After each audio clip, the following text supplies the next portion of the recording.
the Michigan Wolverines! AppStateCentral.com weekly podcast. All right, and good evening, and welcome to the 13th installment of the AppStateCentral.com weekly podcast. As always, a big thank you to the Marching Mountaineers and the Appalachian Sports Network for providing those sound clips you just heard in the intro. This is Bryden, and along with me is my co-host, Mike. Mike, how you doing tonight, man? I'm doing good, man. Doing great. Good to hear. Yeah, so we took a few weeks off after that devastating loss to Illinois State to let our minds clear a little bit, to just kind of settle down. We didn't want to give a show with the emotions that we were having, so we took some time off, and then obviously the news of Coach Moore no longer being our head coach, that kind of hit home as well. So here we are. We're back finally. Apologize to all our listeners for the delay or for the postponement of so many weeks, but we're back. And this week's show is going to be a little bit different than normal. We normally have kind of, I don't want to say a script, but we normally have more of an outline than we have tonight. So it's going to be a little bit more wing tonight, so bear with us. We had some guests that we tried to line up on the show, but they all fell through. And the last one actually at the last second fell through. So that's the reason for that. But here we are. We're ready to go. We'll do our best without the show notes that we normally have. So, Mike, I guess let's go ahead and start talking a little bit of an update of how our football season ended, and then we'll get into a little bit of the Coach Moore scenario as well. Yeah, it was obviously for anybody in attendance at the game. It was it was a heartbreaker. I mean, you really couldn't. You really couldn't script, a more painful way this season to end than, having seemingly tied the game in overtime and then, giving up a blocked extra point of all things to lose the game by 1 point. It was a really tough loss. It was hard to watch, but at the same time, and I did, especially compared to, how we came out in the playoffs last season. The effort was night and day. It was a very competitive game. Illinois State was a good team. We knew from the get-go that they were a tough matchup for us. It was going to be a very even game. And when you break down the game statistically, it really couldn't have been much more even. They had a slight edge in the time of possession, 31 minutes to 29 minutes. We had a slight edge in total yards, 434 to 418. Both of us got the yard similar ways, predominantly through the air with pretty limited rushing yards. In the end, it was they came up 1 point ahead on the scoreboard where it counted, and it was a very evenly played game. Obviously, it went to overtime, and they just made one more play than we did, blocking that kick in extra time, and it was a tough loss, but. All in all, I thought that the team was improved from last season, even though we ended up with identical finishes with an 8-4 overall record and a 6-2 record in conference. Just kind of in terms of the eye test and what you saw on the field, I did think that we took a step forward this year. I thought our running game was a lot more consistent, a lot more productive than it was. Our offense was not quite as one-dimensional as it was in 2011. I thought the offensive line got better as the year progressed, and as it's kind of been the case all season, it was the defense kind of let us down there in the playoffs as well, and anytime you get into postseason football, it's just going to be tough to win games when you're giving up 38 points. So I thought our offense played well. The defense does need some work. It was a tough way to end the season, but I thought the effort was great, especially in that last game. We went into the fourth quarter down 11 points, came all the way back, tied the game, sent it to overtime, seemingly tied the game again in overtime. But it was just kind of a microcosm of the season. We just made it too easy for them. They ran one play in overtime. It was a wide open 25-yard touchdown pass, and that it just seems like that's happened too many times this year where we'll let the opposition score and don't even really make them work for it. So it was frustrating. It was disappointing, but all in all, I think that there are some positives to take from the season. We return so much next year. I think hopes are hopes are going to be high once again in 2013. And for a year that, for a season that, going into the year, I think a lot of Appalachian fans, went into it with the understanding that there would be a little bit of rebuilding, with an entirely new offensive staff and, with some important guys that we had lost the year before. So it was tough, but, overall it was an entertaining game to watch if you don't have a rooting interest in it. And, Jamal Jackson had a fine performance. Sean Price once again came through with a big performance, 13 catches, 167 yards, and I mean, really the sky's the limit for that kid. He's going to be a really great player for us next year. We return everybody on offense with the exception of the running back Stephen Miller and Rod Chisholm. So our offense is going to be incredible next year, and it's just kind of how we're able to improve the defense in the offseason. Yeah. I don't know about you, but I had nightmares of that thud sound and that blocked PAT for a few days after that game. That was honestly, I've never experienced anything as devastating in the sports world ever other than that. So that was just it was awful to see. And then what made it worse for me was seeing the seniors that have given their all for the past 4 or 5 years have their college careers ended like that. So yeah, it was awful to see, but I agree with you 100%. This team was, at least in the playoffs, was head and shoulders above where they were last year in the playoffs in terms of effort, in terms of preparation. They're Illinois State's offense. They destroyed us through the air, but they destroyed basically everybody they played throughout the year through the air. So the disappointing thing in that is we knew it was coming, but we couldn't stop it. We knew exactly what they were going to do, and they couldn't stop it. And their coach actually said that they, watching the game film and everything, they knew exactly where they needed to attack, and they consistently did. They ran a lot of motion to get our guys either confused or out of position, or just to get the matchups that they wanted, and they hit those matchups very often, and that ultimately what lost the game.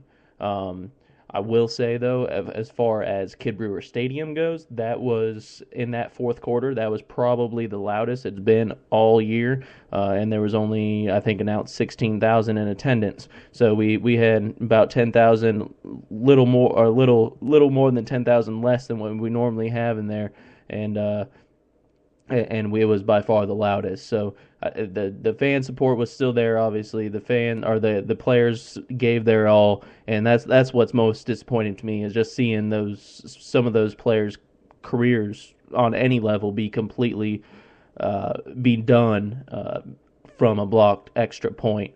And with that blocked extra point, the other thing was they had been getting pressure up the middle on extra points all day long. It was just a matter of time, and unfortunately that time came in overtime and ended the season for us. But that was, I guess, a lack of change there. They were overloading the center, and I mean the center and the right guard had to essentially block 4 guys coming in the middle, and that's just not going to happen. And so we needed to have a change in blocking scheme there, and it didn't happen mid-game as it should have. But it is what it is. The season's over. We're, like I said, Mike and I, we took some time off to let our minds and hearts relax a little bit, and so it is unfortunate that it's over, but I'm very high hopes, especially for the offense for next year. We lose some key pieces of our defense, and especially from the linebacker position with Brandon Greer and Jeremy Kimbrough, but we also lose secondary with Demetrius McCray and Troy Sanders. 4 possible NFL players that should get looks and will likely at least get some time in camps, if not more than that, if not drafted or picked up as a free agent. So we lose them, but we do still have a ton of talent in the secondary and some promising prospects at linebacker where we haven't seen many fill in there yet, just because we haven't needed to, with Greer and Kimbrough basically manning it for the last 4 years. So the prospects are high. And our offense, I mean, we finished ranked, I think, 9 or 10 in the nation this year on total offense. And that's with a team an offensive side of the ball that has majority underclassmen, and all but our running backs will be back next year. So that's good. It's very, very key, and I think very exciting as an App fan to see that we're returning so much on the offensive side, and we might get back into more of a high scoring. Not that we aren't scoring. I mean, we're still scoring over 30 points a game, it seems, but it might be even more exciting as an App fan to watch next year. Yeah, and I definitely agree. I mean, and when you look at what we have coming back in 2013, I really think that our concerns are going to be completely on the other side of the ball. Our offense is going to be one of, if not the best in the FCS next year. We returned so much talent. Jamal Jackson coming back for his senior year. More importantly, we're going to have some cohesion on the offensive line. Every single one of our offensive line starters will be back next year. We also have some guys that we redshirted this year that will give us some more depth on the offensive line. Jamie Colmar is a freshman that I think is going to be a real good player for us. He'll come back and he'll after having a year in the system, a year in the the weightlifting program, he'll be ready to contribute next year and add some depth up front.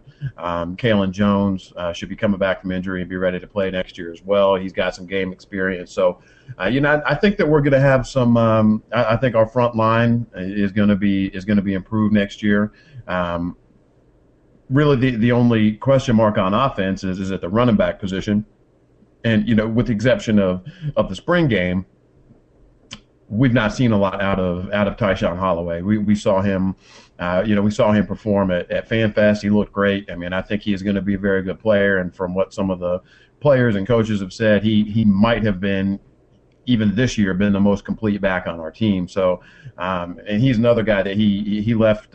He graduated high school early, so he came a semester early. So he's been on campus already for a full year. So he's in the system. He should be ready to go, and we're going to have 4 years out of him. So he's a kid that, coming out of high school, he had offers from Duke, Carolina, Georgia Tech, a lot of big time programs, and he decided to come here. He wanted to get early playing time, and it looks like that's certainly what's going to happen. Now, on the other side of the football, I think that's really where our questions are going to lie. To me, I think the biggest question mark is at the linebacker spot. Departure of Jeremy Kimbrough and Brandon Greer, and it sounds odd to say losing Demetrius McCray and Troy Sanders, two very good players, guys that are seniors, have been there for a long time.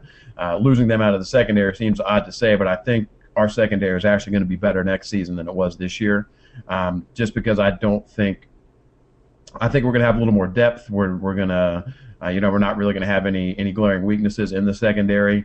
We lost Dante Blackman, who was a projected starter at corner before the season even started, and then Doug Middleton, who moved from safety over to corner to start for him, went down in the first game of the season at East Carolina. So we're going to have Dante Blackman returning. We're going to have Doug Middleton returning. We'll have Jamil Lott returning. And then we also, as we'll touch on in a minute, have a big-time recruit coming into the secondary as well. So, we're going to have some talent. And then also with the turn of Joel Ross, Henry Barnes, we're going to have some talent there in the secondary. So I think our secondary actually might be improved next year. I think our D-line will be improved as well, with everybody returning with another year of experience. And it's just going to come down to the linebacker position. I think we've got a lot of guys that are very good players that are somewhat unproven at this point. I think that John Law is going to be a good player, Brandon McGowan, Jamal Ware. So we've got guys at that position that can play. It's just how they're gonna fare once the lights are on in its game action. But I think that we've got a lot of talent on that side of the ball, and we should kind of be plugging in making the pieces fit in the off season. Yeah, and I think we obviously both agree that the future is bright for us, especially on the offensive side. But if we can shore up that linebacker, and I know McGowan has shown promise. We haven't seen anything out of Law or the others. The defense could be pretty scary as well. So the future is bright. Again, obviously, it's devastating to lose the way we lost the season, send the seniors off that way. But in the same token, this was, like you said, Mike, this is a de facto rebuilding year for us, as a lot of App fans thought before the season started. So the fact that we were still able to win the conference, share the title, and get into the playoffs, and only lose by 1 to a very good Illinois State team, I think that shows tremendous growth in our current staff, offensive staff especially, compared to the previous years where we were essentially wiped out of the playoffs and absolutely dominated on both sides of the ball at home. So there's definitely the hope. There's a great future ahead of us. So that's good to see that we still have that talent pool coming back next year. And so obviously, besides the loss to Illinois State, our football program took another hit the day after that lost, and that was Coach Moore, his contract not being extended, and he's no longer our head football coach. So, Mike, why don't you kind of tell our listeners a little bit more about that, or share stories of Coach Moore, whatever you want to do. Again, guys, this is completely unscripted, so... it was it was a little bit of a shock to me. Not so much in that in that he was not going to come back. I think we all knew that, given the fact that he was 73 years old and he'd been in Boone for 24 years. The writing was kind of on the wall, and that his career was coming to an end. But I was a little bit surprised that it happened this year, and that it happened so soon after, and that it happened so soon after the game. It was just announced the next morning. So it took me by surprise. Me, you, and a lot of the App fans that are in our same age range. Coach Moore's the only head football coach we've ever known. Right. And it was a bit of a shock. Now I will say that. I don't, and to be honest, I don't necessarily, from a football standpoint, I don't necessarily disagree, with the fact that it probably was, a good time to move on, especially if there was, the agreement in place in the off season. And I don't disagree, with, everything changing in the college football landscape, the possibility of us moving to FBS, having brought in Coach Satterfield last year as the assistant coach and offensive coordinator. I don't necessarily disagree with the decision. I do think, from a public relations standpoint, that could have been handled. A lot better, probably on both ends, both on the end of Charlie Cobb and the administration, and also on Coach Moore's end. Just not kind of have conflicting messages coming from the two camps right after it happened. But at the same time, there's really no easy way for something like this to be done. Nobody that's been at a school for as long as Coach Moore has, and has done as many great things as he has, and had as much success as he did, is going to want to leave on anything other than their own terms. But then on the other side, from the administration standpoint, you also don't want it to get to the point where any one person is bigger than the program, and you don't want a person really dictating everything about their contract, and when they're going to come back and when they're not going to come back, and all that. So you can kind of see both sides of it. I do wish that, there wasn't kind of the public airing of laundry, so to speak, after all this happened. But most important, I think at this point, Coach Moore's moved on.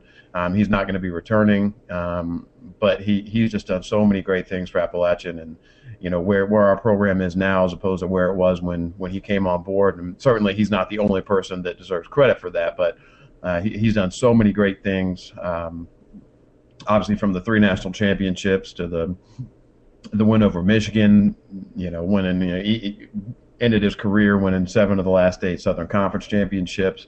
But more importantly than all that, he's just such a great human being. And then, to a man, anybody you talk to that's ever played for him, just loved to play for him. The kid's parents loved him. He served as a father figure. He really gave, a lot of guys, a chance to come and get an education and play football that might not have otherwise had that opportunity. And, when you just listen to, the responses of some of the players when they found out he was leaving, so many of them, just talked about how he was the reason they came to Appalachian to play, and he was really the only person that believed in them and gave them that opportunity. And so it speaks volumes about somebody when your players and your former coaches and everybody else, comes out and has all these things to say about you. And he really is a great person. I think anyone that's been to school at Appalachian probably has a Coach Moore story from a time they've ran into him or interactions with him. And you think back to and the one thing that always comes to mind to me when you think about the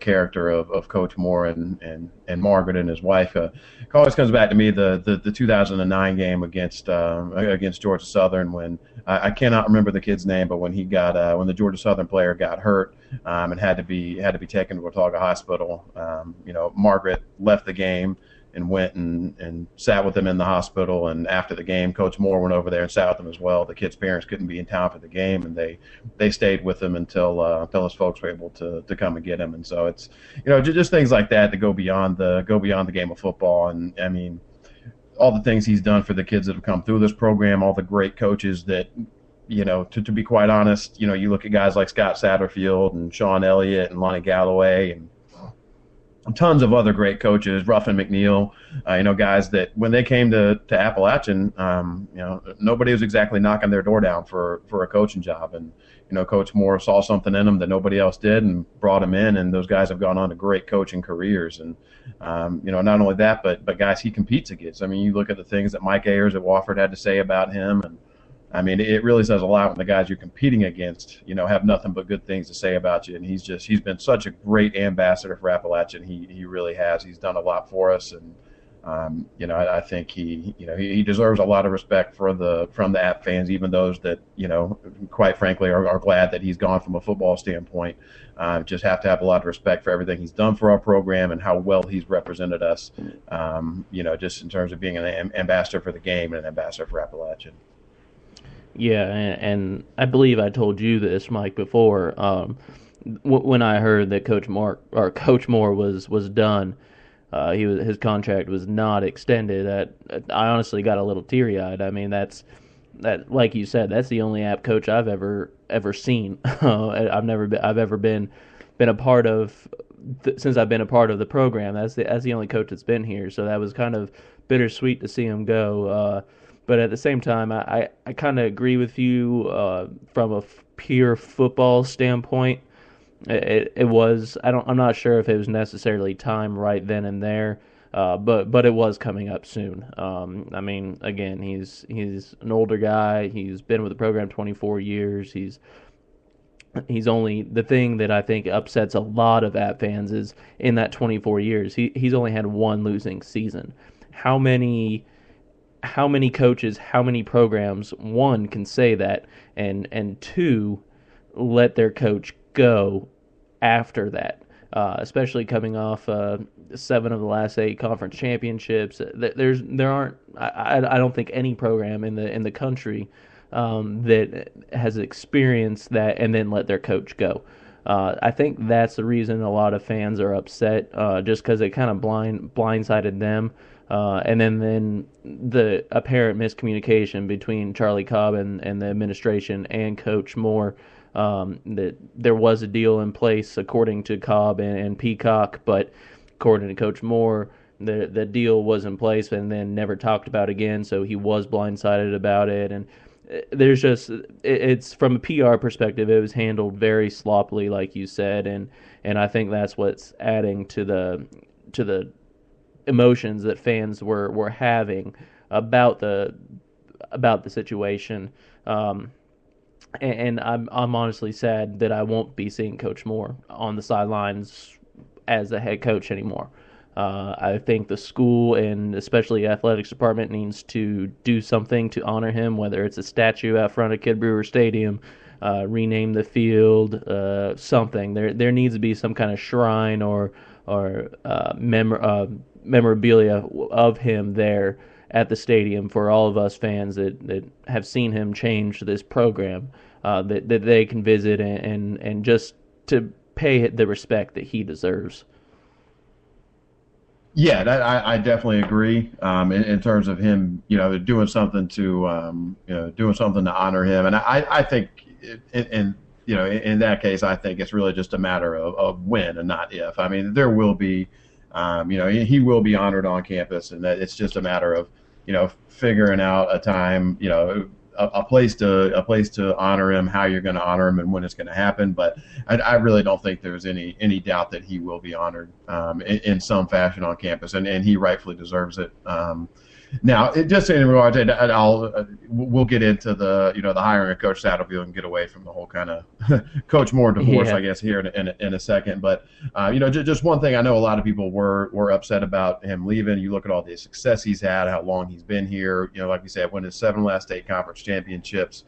And one thing I will say, maybe not necessarily in defense of Charlie Cobb, but just in terms of looking at how they viewed the decision, It has been no secret over the last couple of years that there have been some off the field problems, with the football program that weren't necessarily handled that well. And I don't put that on Coach Moore's shoulder. It wasn't handled that well, obviously, by the students involved, by a lot of different people. Just sort of some messy things that happened off the field with the football program. And aside from the on field aspect of it, I think that part of their reasoning might have also been that with a guy that is, as we said, in his mid-70s, that he just might not necessarily have the same kind of energy as a young coach would in terms of really staying on these guys. And we talked about this off air a little bit, but we don't like to say that too much of a college coach's job is the whole sort of babysitting aspect of it. But unfortunately, that is the case in some instances. And I think that bringing in a younger guy that's kind of new blood and enthusiasm was probably part of the choice, and I think that the decision was not entirely just because of on-field results. Yeah, no, I don't think there's any way that if the decision was because of on-field results, I think Coach Moore is still here. I mean, you can't deny his resume. So yeah, I agree with that 100%. There's I think more to it than the public is seeing. The public wants to believe. And it's from a purely business standpoint at this point, especially with, like you mentioned earlier, Mike, the possibility of moving up to an FBS conference, something we'll talk about a little bit later. It's just there's more to it than just Coach Moore was fired. It's not like that at all, I don't think. And I think, according to Cobb, at least in an interview I heard, one, he and Coach Moore are still on good terms. They've talked. They're still on good terms. And two, there's already a planning a process to give something, to send a tribute to Coach Moore, whether, like I said, a statue, rename the stadium, whatever it is. That's already in process of being planned. So, like you said, that's definitely going to happen. It's just a matter of when, and so.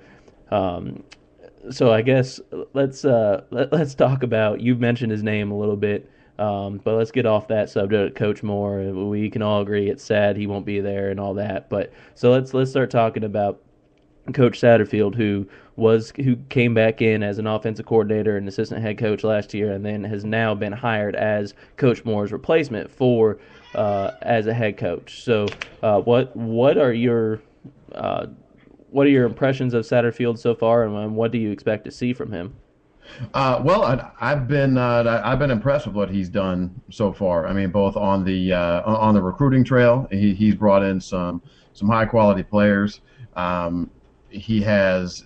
I do think that he had a big hand in the hiring of the current offensive staff as well. Certainly, Coach Moore at the time obviously had a role in it as well. But as the offensive coordinator and assistant head coach, I think he had a big hand in bringing the guys in that make up the current staff. And I don't think there are going to be or should be any changes in the offensive staff. So that was one thing he did to impress me even before he was named head coach. He picked obviously a great group of guys to come in and run the offense. Dwayne Ledford, the offensive line, was young, inexperienced, and improved all throughout the year, in spite of losing Rika Duper for eligibility issues and having injuries off and on to numerous offensive linemen. The offensive line still continued to play well, and I think get better throughout the season.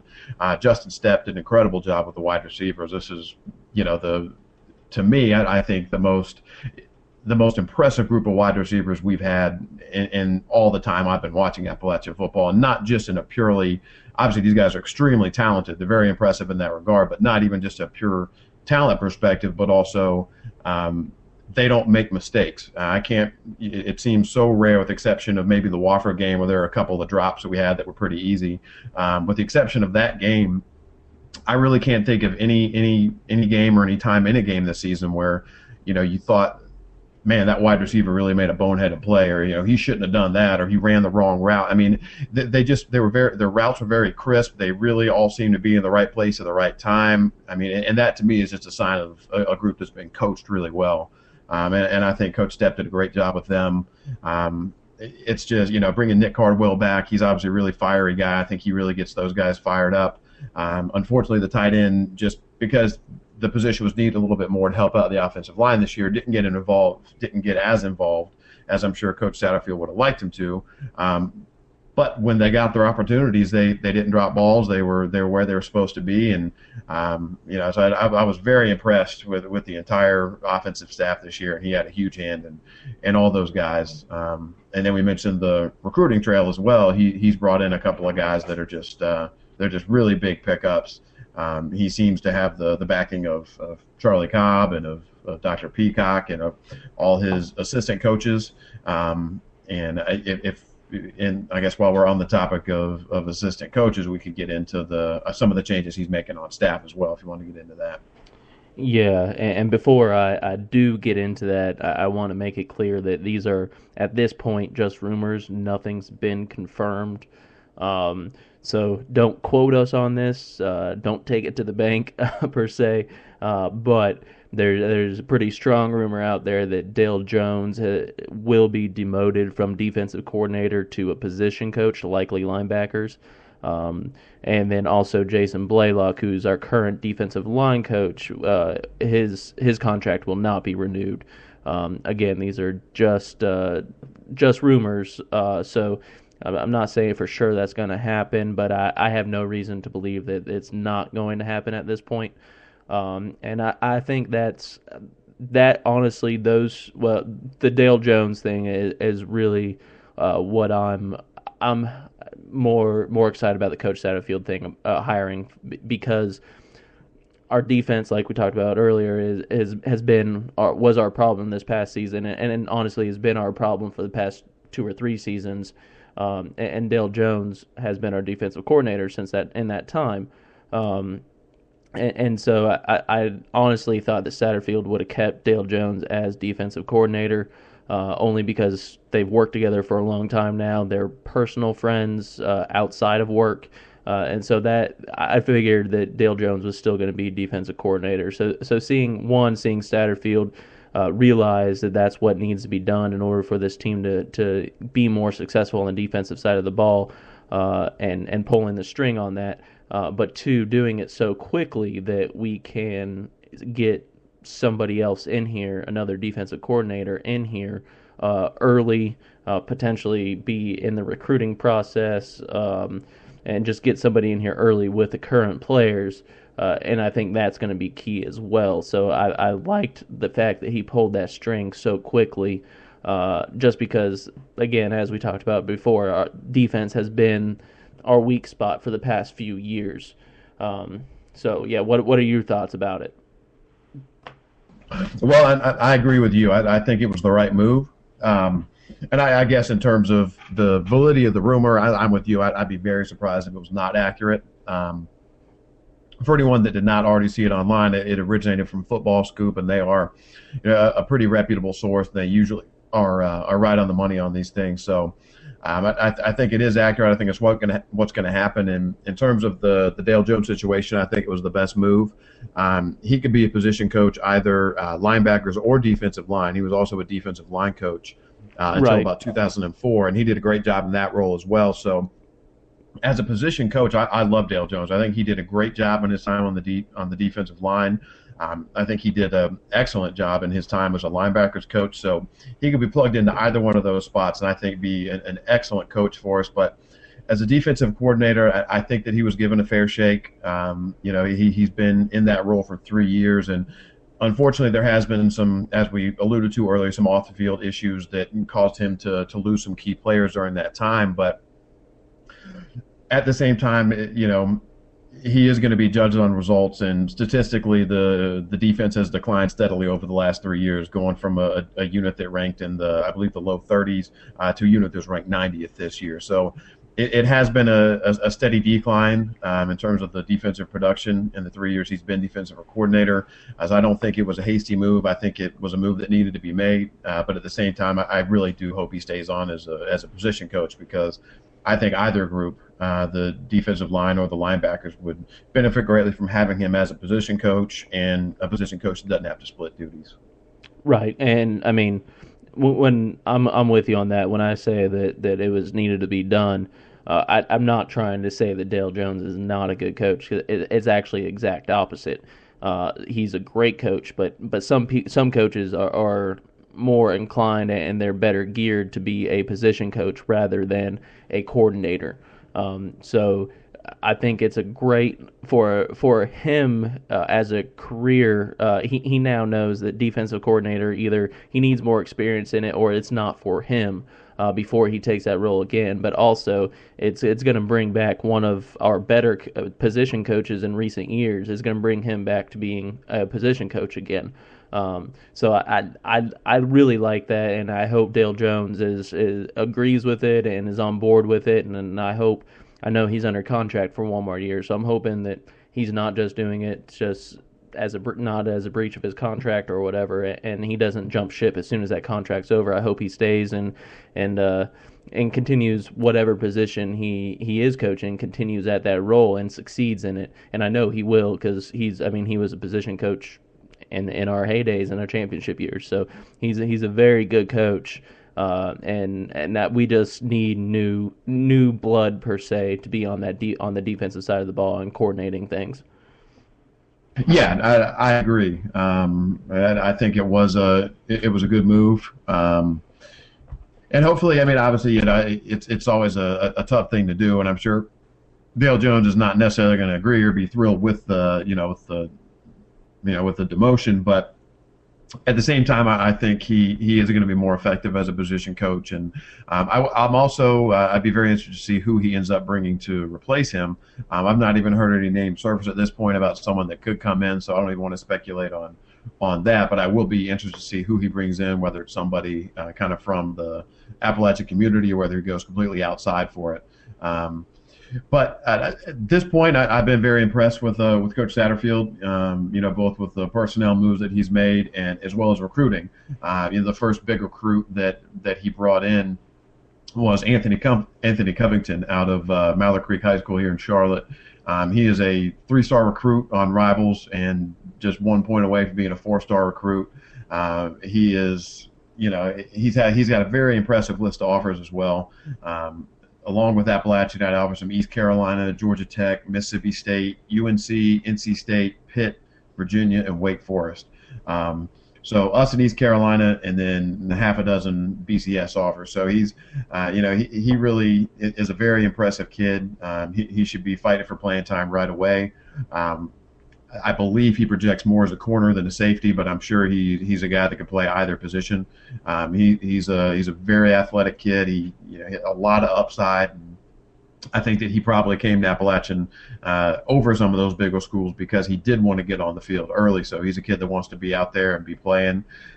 He is ranked the number 62 cornerback in the nation and the 24th overall player in North Carolina. So he's, he really is a big time recruit for us, and I think he's going to do a lot to shore up that secondary. And then just recently, yesterday actually, it was official. Apparently he kind of quietly committed a few months back, but it was made official via the Rival site yesterday that Dante Jones out of Southeast Raleigh High School in Raleigh, North Carolina, a 2-star guy, according to Rivals, 3 stars on ESPN, gave us a solid verbal commitment, and he'll be coming in next season. It'd be very likely that he gets a red shirt, just because he is stepping into a situation where we've got 5 very solid guys in front of him. But he's projected as a slot receiver, and I think the timing of that was great with Tony Washington and Andrew Peacock both graduating next year. If he were to redshirt 2013, he'd be coming in with basically 2 openings at the slot. So I think the timing of it is great. I think he's I think he's a very good recruit for us. He's not a guy that's got blazing speed, but is a very solid route runner and has great hands and is very shifty. And I think he's a guy that might remind a lot of people to someone like an Andrew Peacock. So as far as both, we've got a big recruit on both sides of the ball, and that's I guess kind of another check mark next to Coach Satterfield. Yeah, and I think the thing that a lot of people, at least what I'm excited about with Anthony Covington, the defensive back out of Charlotte, is he's going to be arriving early for the spring semester. He's graduating high school early, so one, he's a good student. He cares about the academic side, but two, he's going to be here early. He's going to be able to run spring practice. He's going to be able to be with the team for a whole semester before most of the incoming freshmen get there. So he's going to be able to show off his skills. One, to the coaches at an earlier time, but two, he's going to be able to get acclimated to the college game. He's going to have more time to get acclimated to it than most incoming freshmen have. And then Dante Jones, the thing, we all look at the stars on Rivals or ESPN. We all look at the star ratings, but what I usually look at is actually the offers and the interest that they're drawing from other schools. And you already went over Anthony Covington's, and that's a very impressive list. And Dante Jones, yeah, he had an offer from Duke, which they're not great in football, but they're a rising program in the ACC. It's a BCS school, and he's also drawing interest from Middle Tennessee, North Carolina State, and UNC. So 3 ACC schools as well as Middle Tennessee State school that is now going to Conference USA. So Dante Jones seems to be a very good pickup as well, and I really like your comparison of him to Andrew Peacock. I agree that he's going to be that kind of style. One difference, I think, is he's not going to have as much of a learning curve that Peacock had, only because Peacock came in as a quarterback at a high school. He didn't really play the receiver position, where Dante Jones, that's his natural position. That's what he's been playing for presumably 4 years and now probably more. So he's going to have less of a learning curve there, and hopefully he can take the reins and just take off, and we won't see much of a decline when Peacock and Washington graduate, because as we all know, both of those guys are top-notch receivers and some of the best in Southern Conference, if not the nation. Yeah, and another thing that, just adding on to the depth at that position, so next year we'll see the departure of Tony Washington and Andrew Peacock have both been very dependable, good slot receivers for us. And when they graduate, we're going to have Dante Jones and Takoy Sumler right there to step in for them. So Yep. we're going to have Peacock and Washington for one more year, which is great. They're so much fun to watch. And then once they graduate, we're going to have 2 more really exciting players that are just almost in the same exact mold as them, just perfect for the slot stepping into play. So, our wide receiver position with those 4 guys in the slot, and then you look at 3 more years on the outside with Malachi Jones and with Sean Price. I mean, we're really going to have an impressive group of wide receivers for at least the next 3 or 4 years. Yeah, I mean, you can even throw in Sims McElfresh, who started the season as a starter for us, and I mean, he ended up not being a starter for us. Malachi Jones took over, but I mean, he could probably start on any other FCS school in the nation as a receiver. He's a very solid backup. I mean, he's on our 2 deep. He made a huge play for us against Illinois State. I forget, probably a 40, 50-yard pass. I forget the exact, but that basically what brought us back into the game in the fourth quarter and allowed us to tie the game, essentially, allow us to even get into overtime. So between Peacock and Washington, not only are they great receivers, but they're great leaders, and they're going to be great senior leaders for these guys next year, and be able to teach Dante Jones, be able to coach up Takoy Sumler, and so they can step right in. Our receiving core it's going to be deep for years to come. I forget exactly what player it was, but one of the receivers on our team sent out a tweet probably second, third week of the season that said something to the fact that our receiving core is going to be one of the best for the next 6 years. And that really is true, and that's just something that you really have to think about. How many teams can say that they're going to be bringing in the best of the best at our level year in, year out, and be able to have that solid of a core? Yeah, I mean, it's almost, at this point, it's almost an embarrassment of riches at wide receiver. And, another guy, even to add into that mix as well, is a kid that redshirted this year, Chris Starks, a guy that we brought in last year out of Georgia. And he's, kid, he ran a sub 4.4 in high school, and he was a return guy and a wide receiver, and just another incredible athlete that might be able to make a difference as a return man this season. But after the graduation at Peacock of Washington, he's another guy that's probably going to be in the mix as well. Yeah, I honestly completely forgot about Starks because we have so much depth there. And, I mean, Starks was a guy that I was really excited to see play before this season started, and I knew he was going to be redshirted. And so, yeah, I completely forgot about him, and that's true. He's going to be thrown in the mix as well. We honestly have absolutely zero weakness on our two deep for receivers, even when we're running 4 or 5 receiver sets. So there will be absolutely no weakness out there, which not many teams, especially at the FCS level, can say. Yeah, that's definitely right. And back to sort of the recruiting aspect of it again. Another thing that I was impressed at, along with just the quality of the recruits that we're bringing in. One thing that Coach Satterfield said at his introductory press conference was that he was going to put an emphasis on the academic side and doing things right off the field as well, and making sure that his guys are good on the field and in the classroom. And one thing about the class coming in this year, you mentioned what you could tell about the quality of a player based on the other offers that they get. That's true on the field, and that's also true in the classroom. And if you look at the, Covington and Jones, for example, who came in here, Dante Jones had an offer from Duke. Anthony Covington had an offer from Wake Forest, and those types of schools just don't offer you if you're not good in the classroom. Right. So seeing that we have guys not only that are getting looks from from big schools in terms of the football program, it's also nice to see that we're getting guys with offers from schools that are very, very stringent in terms of their academic requirements. Yeah, it's great to see.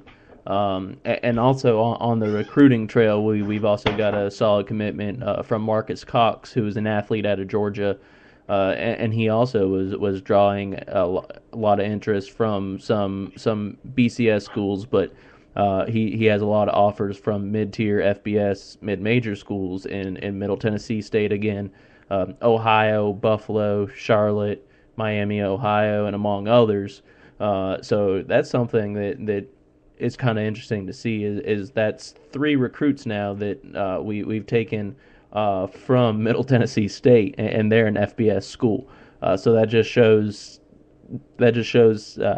one, how much our offensive staff, or our staff in general, is recruiting, and how hard they're working on that recruiting trail. But 2, it shows what these high school students, high school athletes think of App. They're putting us up there, even though we are still FCS. They're still putting us up there with the ranks of FBS schools in terms of skill level and program tradition. So that's really cool to see. And then we also we have a transfer from Utah coming in, running back Eric Davidson. He was originally a 2-star recruit out of high school. And he went to Western Guilford High School in Greensboro, and he's transferring in from Utah. I'm not exactly sure what offers he had, but Utah's, they're a Pac-12 team. They're a BCS school, and so he was a redshirt there, so he will have 4 years of eligibility for us. So that could be somebody who steps in for Stephen Miller and Rod Chisholm next year, along with Tyshawn Holloway that we talked about a little earlier. That could be somebody that can step in and help carry that load that Stephen Miller took most of this year. But since he's graduating, we're going to need somebody else in there. So Mike, is there anything else you want to talk about on the football side, rather it's recruiting or the coaches or anything of that nature before we go on to basketball?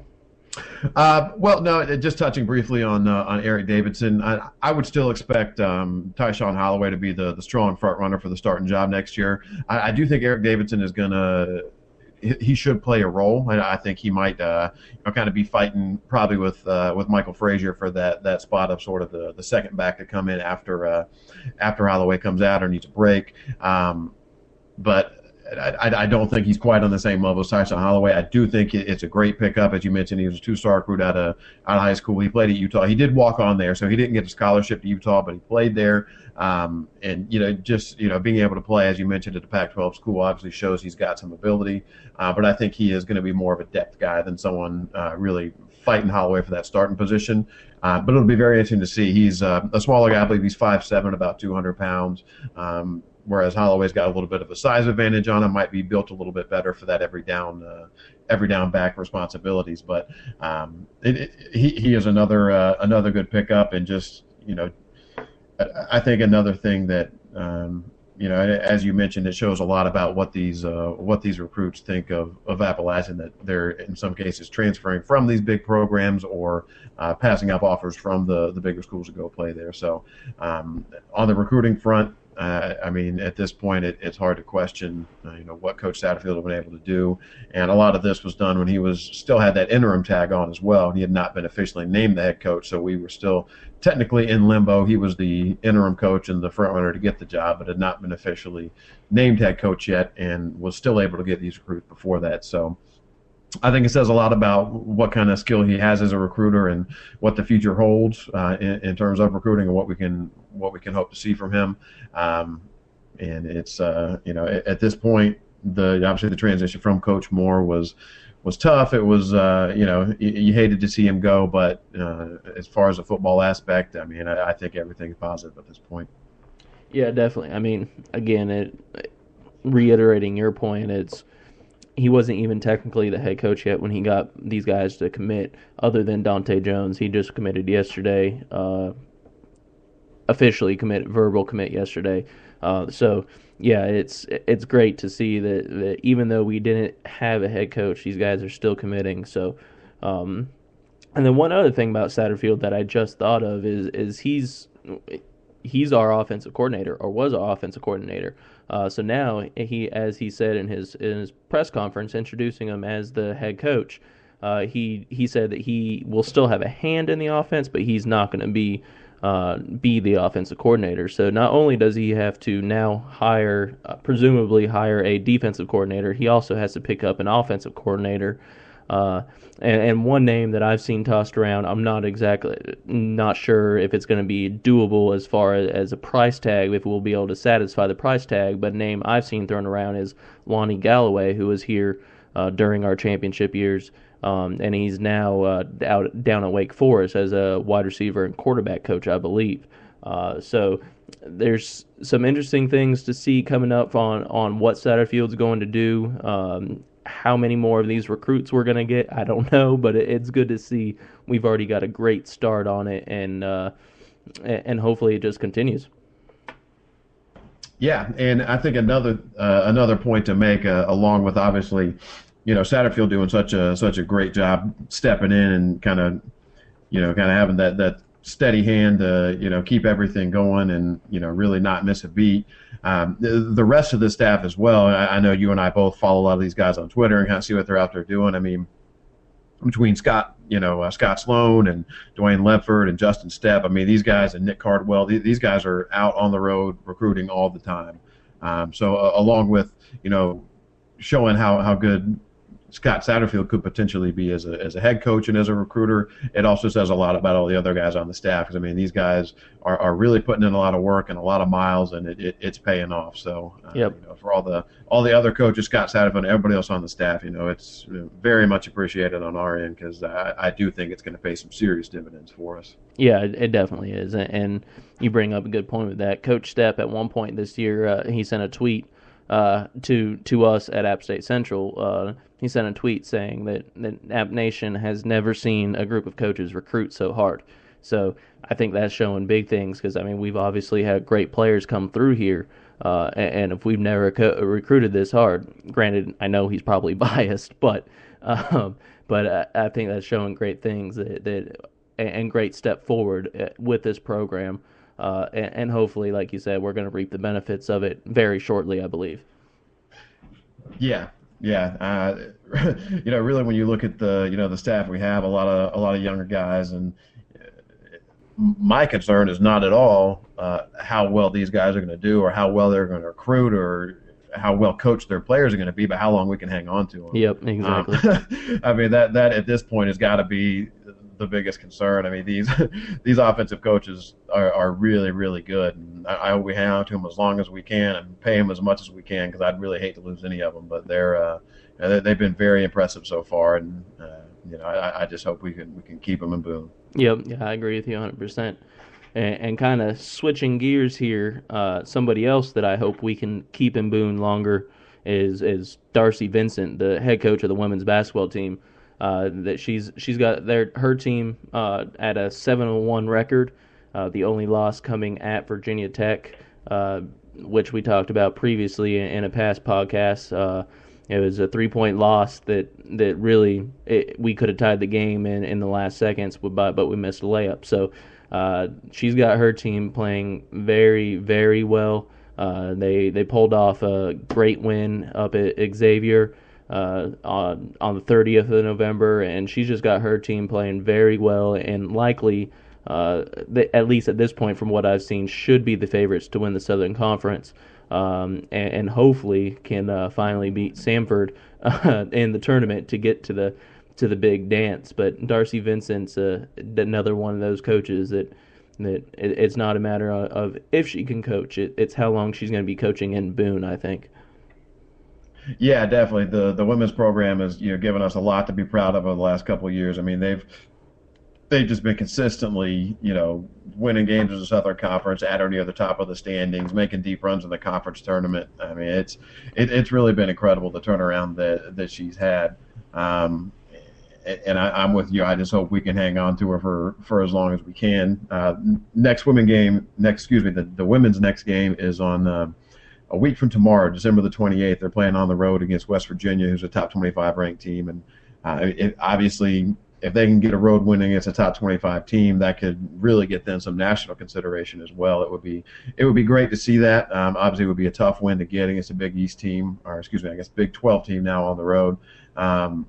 But it's really hard to complain about what she's done compared to where the program was when she got here. So, they continue to do great things, and hopefully they continue to get support from the fans and the students, and they've through a couple of lean years for the men's team, they've really helped the fans out a lot during basketball season. Yeah, they definitely have. And I'm just going to tell you guys, if you have not seen a women's game, whether live or through Go ASU TV or whatever, you need to tune in. It's a very, very fun game to watch. They press basically the whole game. It's very fast paced, very up tempo, very fun to watch. So you have not seen a game yet, you either need to spend the money on the Go ASU TV or get up to Boone and watch a game. Unfortunately, on the flip side of that, our men's team is kind of struggling again this year. They only have one Division I win, and that was against University of Missouri at Kansas City. They broke a 7-game losing streak with that when they won 81-71.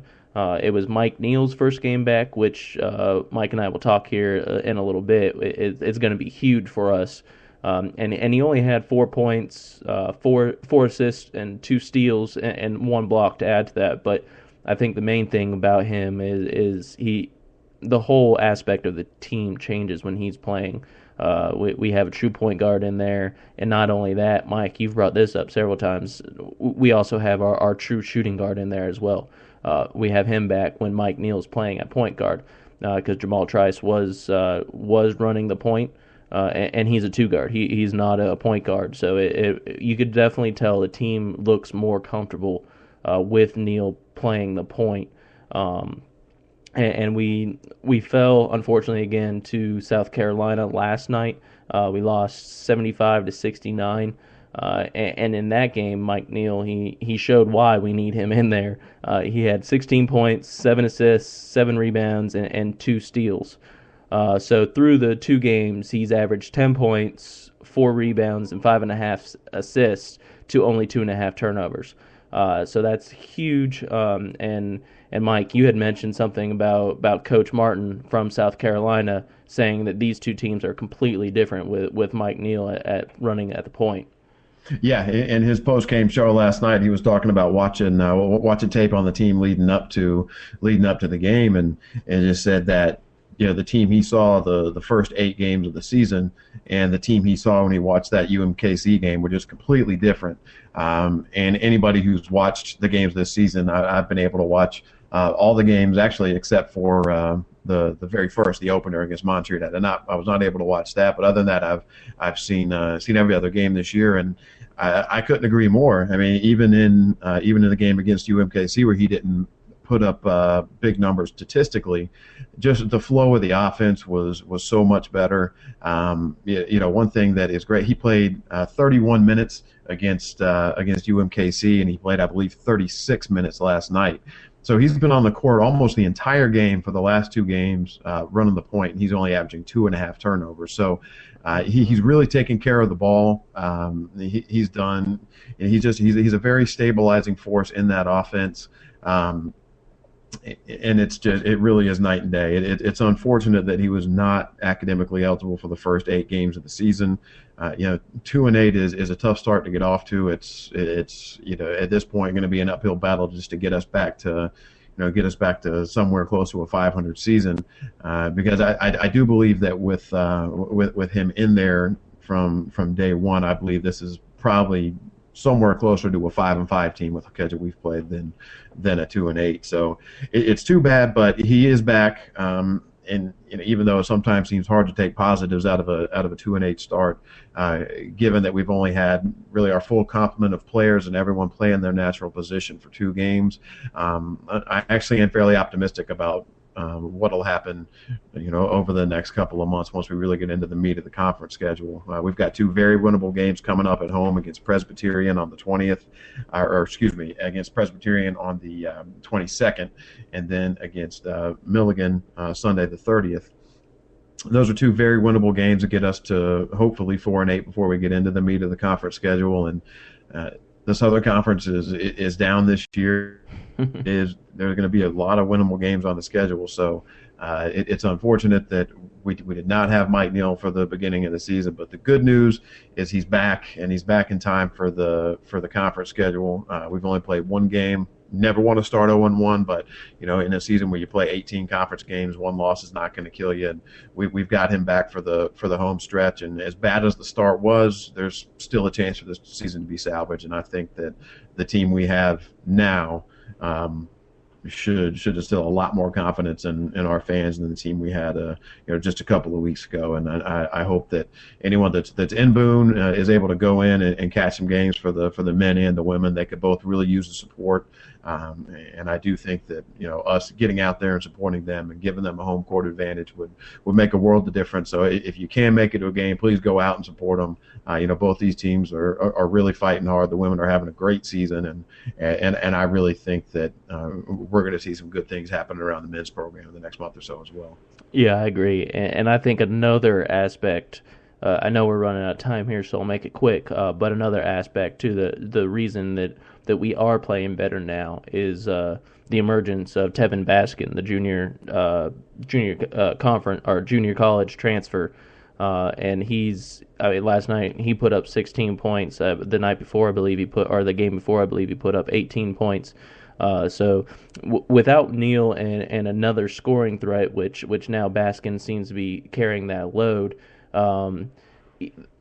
Really what teams were doing were double teaming Jay Canty, and that's, if anybody's being double teamed and you don't have another scoring threat, it's going to be a hard thing to do to win games. So I think the emergence of both Baskin and Neal are going to be key, and then obviously Jay Canty is going to have to keep playing how he's been playing all year, and hopefully not be double teamed when we have two other guys that are going to be scoring threats.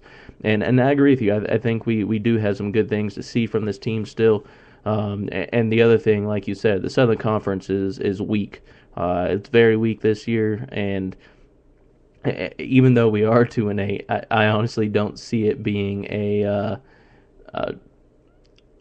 I don't see it being completely out of the question that we win the Southern Conference tournament and go to the NCAA tournament. Now, is it likely? Probably not. But with how weak the Southern Conference is, I just can't say that it's not going to happen with the Southern Conference being as down as it is this year. Yeah, that's right. And as much as Coach Capel has been criticized, and I'll be the first to admit that I've been among the crowd to criticize him a lot in his years here. I do think a lot of it has been justified based on some of the, not just the results, but just how how sometimes disorganized our teams have looked. But I think that I will also give some credit where it's due. You could tell even in the games before Mike Neal came back, and especially in the 2 games since he's been back, the team really is improving, and I think that they look a lot better than they did just a short time ago. And for as much as he's been criticized, I think it's only fair to give credit where it's due, because I do think that we've all seen the individual talent on this team for a long time, and now that they've had some time to play together and gotten their point guard back out there, I really am seeing some improvement. And I think that is encouraging going forward. And one thing that a lot of people tend to forget is we have 8 first-time players on this team. There's a lot of guys that were not here last year, and we're still breaking in a lot of new people, and they're getting used to each other in real game action. So, and I think that it looks like the team might be starting to get some kind of rhythm at just the right time. So let's hope they can get a couple of wins at home leading into the conference season, and then keep it up once the conference season starts, because those are the games that matter, and those are the ones that are going to position us to first earn a chance to go to the SoCon tournament, then hopefully see if we can't do something to get a bye in the SoCon tournament. And if we're able to play well enough in conference to do that, all it takes is a good weekend of basketball. So let's hope they can do it. And again, anybody that can get out and support them, I'm going to go to as many games as I can in Boone. I'm going to go see them when they come to play Davidson down here in Charlotte. And so I'm, anybody that can, please get out and support them, because these guys could definitely use it. Definitely. Yeah, I know they haven't been performing the best, even at home. But they need your support. They're still playing hard day in, day out, practicing hard day in, day out. So they need your support, and if they have your support, being a former basketball player myself, if they have the support, then they're going to play harder. So it's just something that there's a reason there's a home court advantage, and so please go out there and support the team, both teams, men's and women's, and. So yeah, that's all I have for tonight. Do you have anything else you want to talk about, Mike? No, I don't think so. I think we might have gone over a little bit anyway. So I appreciate listening, and yeah, that's all I've got for today. And we'll come back after Christmas. Hopefully, have some news on the assistant coaches front, and maybe cross our fingers have something on the FBS front as well. Yeah, definitely, and that's all I have as well. So that's all for us tonight. Thank you guys for tuning in, and we hope you have a great holiday season. We will be taking next week off just because of the holidays. I know we just took quite a few weeks off, but with the holidays coming up, we're going to take next week off as well, but we will be back after that. So as always, you can find us online at appstatecentral.com. On Facebook at facebook.com/AppStateCentral, and then on Twitter with the handle @AppStateCentral. For my co-host Mike, I am Bryden. Thank you for tuning in to the AppStateCentral.com weekly podcast, and everybody have a safe holiday season.